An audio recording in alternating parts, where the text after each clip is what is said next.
কিয়ামতের দিন 50,000 বছর মানুষেরা হাসরের ময়দানে দাঁড়িয়ে থাকবে। 50,000 বছর বিচারের দিনটা লম্বা হবে 50 আলফা সানা মিম্মা তাউদ্দুন। এই পৃথিবীতে তোমাদের গণনা মতে 50,000 বছর যত বড় লম্বা, কিয়ামতের বিচারের দিনটা হবে অত বড় লম্বা। মানুষেরা হয়রান হয়ে যাবে। মানুষের মাথার চান্দি, গুনাহগারের মাথার চান্দি ফেটে গিয়া মগজগুলি গলে গলে পড়তে লাগবে। জিহ্বাটা ঝুলে কুকুরের মতো নাভিস্থল পর্যন্ত পড়ে যাবে। সারা ময়দানে পানি পানি বলে চিৎকার হতে থাকবে। মানুষেরা বিভীষিকাময় দৃশ্য দেখে হয়রান হয়ে যাবে। ভয়ের চোটে কলিজা গলার কাছে চলে আসবে। কোনো উপায় নাই।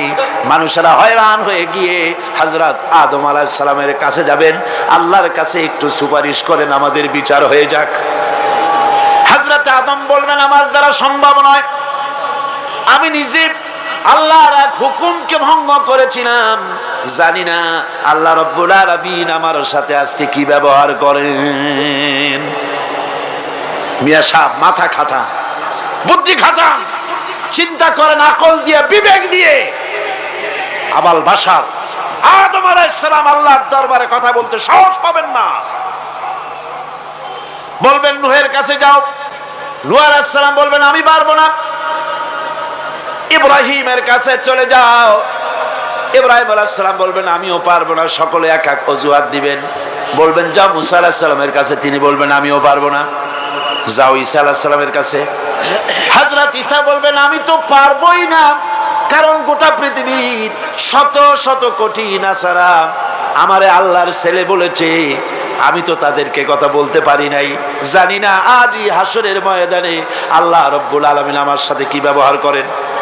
তবে আমি একটা পরামর্শ দিতে পারি, আল্লাহ রাব্বুল আলামিনের দরবারে আজকে কেবল কথা বলতে পারবেন বিশ্ব নবী জনাবে মুহাম্মদুর রাসূলুল্লাহ সাল্লাল্লাহু আলাইহি ওয়াসাল্লাম। হাসরবাসীরা তার কাছে যাবেন। নবীজি মাকামে মাহমুদে আল্লাহর দরবারে সেজদায় পড়ে যাবেন।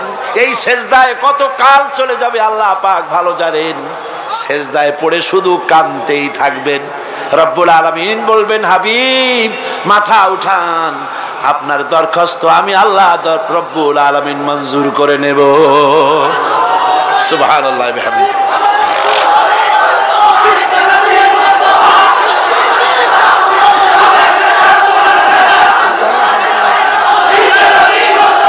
আমার ভাইয়েরা, ওই আল্লাহ রাব্বুল আলামিন বলেন কিয়ামতের দিন, কিয়ামতের দিন, কিয়ামতের দিন আমার সামনে আমার বিনা অনুমতিতে কেউ কথাও বলতে পারবে না। ইয়ালামু মা বাইনা আইদিহিম ওয়া মা খালফাহুম। মানুষের অগ্র পশ্চাৎ কেউ জানে না। মানুষের আগের পাশের সবকিছু খবর আমি আল্লাহ রাব্বুল আলামিনের কাছে আছে, সব আমি জানি। ولا يحيطون بشيء من علمه إلا بما شاء। আর আল্লাহর জ্ঞাত বিষয় সমূহের ভিতরে কোন জিনিসই লোকদের জ্ঞানের আওতায় আসতে পারবে না। অবশ্য আল্লাহ যদি কিছু নিজের জ্ঞান থেকে কাউকে জানাতে চান সেটা স্বতন্ত্র কথা। وسع كرسيه السماوات والأرض। তার সাম্রাজ্য সমগ্র আকাশ জমিন, আকাশ মণ্ডল জমিন নিয়ে বিশাল সাম্রাজ্যের একচ্ছত্র অধিপতি। কেউ তার মোকাবেলায় নাই, কেউ তার সমকক্ষ নাই। চিল্লায় কোন সুবহানাল্লাহ। ولا يؤوده حفظهما وهو العلي العظيم। এসব কিছু রক্ষণাবেক্ষণ করতে গিয়ে আল্লাহ পাককে কখনো দুর্বল করে দেয় না, অক্ষম করে দেয় না। আল্লাহ ক্লান্ত হন না, তিনি সর্বজয়ী, সর্বজ্ঞ। সুবহানাল্লাহি বিহামদিহি। জোরে কান সুবহানাল্লাহি বিহামদিহি। এবার আল্লাহ রাব্বুল আলামিন চোখে দেখা জিনিসগুলি বলতেছেন, বান্দা আমার তাওহীদ দেখতে চাও? চোখে দেখা জিনিসগুলির ভিতরে তাকিয়ে দেখো, আমার তাওহীদ বিরাজ করছে। আল্লাহ পাক বলেন আম্মান খালাকাস সামাওয়াতি ওয়াল আরদা ওয়া আনজালা লাকুম মিনাস সামাই মা। কে আছে এমন?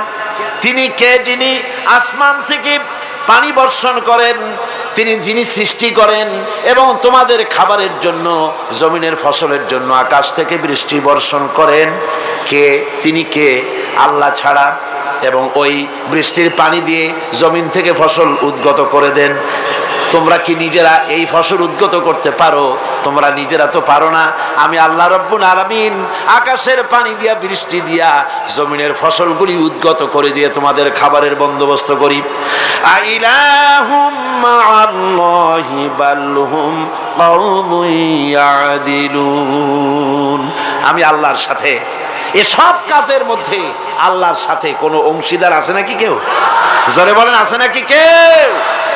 আল্লাহ আবার বলেন, আম্মান জাআলাল আরদা কারারান ওয়া জাআলা খিলালাহা আনহারা। তিনি যিনি এই জমিনকে বসবাসের উপযোগী করে তৈরি করে দিয়েছেন, স্থিতি করে দিয়েছেন। জমিন হেলে না, দোলে না, নাচে না, তোমার নিয়ে উল্টায়া ফালায় দেয় না। এই স্থিতি করে জমিনকে তৈরি করেছেন।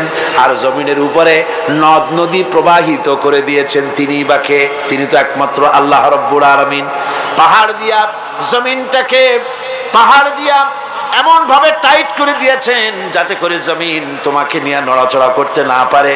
আল্লাহ পাক বলেন, আইলাহুম মাআল্লাহি বাল আকসারুহুম লা ইয়ালামুন।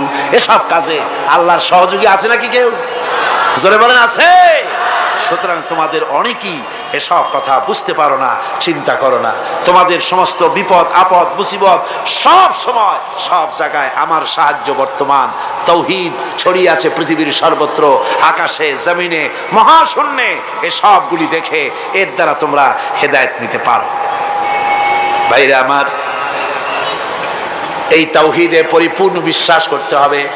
আল্লাহ ছাড়া কেউ নাই, আল্লাহ ছাড়া মালিক নাই, আল্লাহ ছাড়া খালেক নাই, আল্লাহ ছাড়া গাফফার নাই, তিনি ছাড়া জব্বার নাই, তিনি ছাড়া কাহার নাই, তিনি ছাড়া সাত্তার নাই, তিনি ছাড়া মুহাইমিন নাই। তিনি সব কিছুর মালিক, সন্তান দেওয়ারও মালিক, আবার না দেওয়ারও মালিকও তিনি। সন্তান কে দেন? জলে বলেন, কে দেন? যারে খুশি ছেড়ে দেন, যারে খুশি মেয়ে দেন, যাকে খুশি ছেলেও দেন, মেয়েও দেন, আবার যাকে খুশি কিছুই দেন না। সব কিছুর ক্ষমতা তার।